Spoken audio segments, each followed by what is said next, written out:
అవమానించిన ముఖ్యమంత్రి వెంటనే తెలంగాణ ఆడబిడ్డల్ని అవమానించిన ముఖ్యమంత్రి వెంటనే తెలంగాణ ఆడబిడ్డల్ని అవమానించిన ముఖ్యమంత్రి వెంటనే క్షమాపణ చెప్పాలి. తెలంగాణ ఆడబిడ్డల్ని అవమానించిన ముఖ్యమంత్రి వెంటనే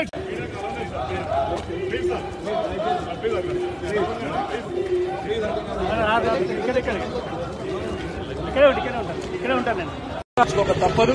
ముమ్మాటికి ఈ ముఖ్యమంత్రి తెలంగాణ ఆడబిడ్డలకు క్షమాపణ చెప్పేదాకా వదిలిపెట్టాం. సీఎం ముఖ్యమంత్రి వెంటనే క్షమాపణ చెప్పాలి తెలంగాణ మహిళా లోకానికి.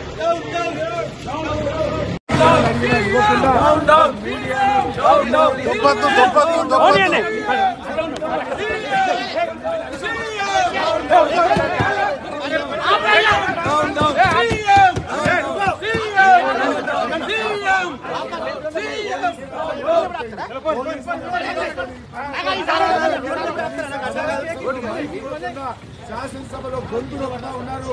ఒక మహిళకు అన్యాయం జరిగితే మాట్లాడలేదు.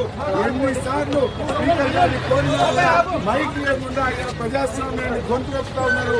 తెలంగాణ శాసనసభలో ప్రజాస్వామ్యం తెలంగాణ ఉద్యమంలో లేనప్పుడు కూడా ఆ రోజుల్లో ఆంక్షలు లేవు. తెలంగాణ ఉద్యమంలో లేని ఆంక్షలు ఈ రోజు తెలంగాణ శాసనసభలో చూడడం నిజంగా చాలా దురదృష్టకరం. ఈ రోజు ప్రజాస్వామ్యం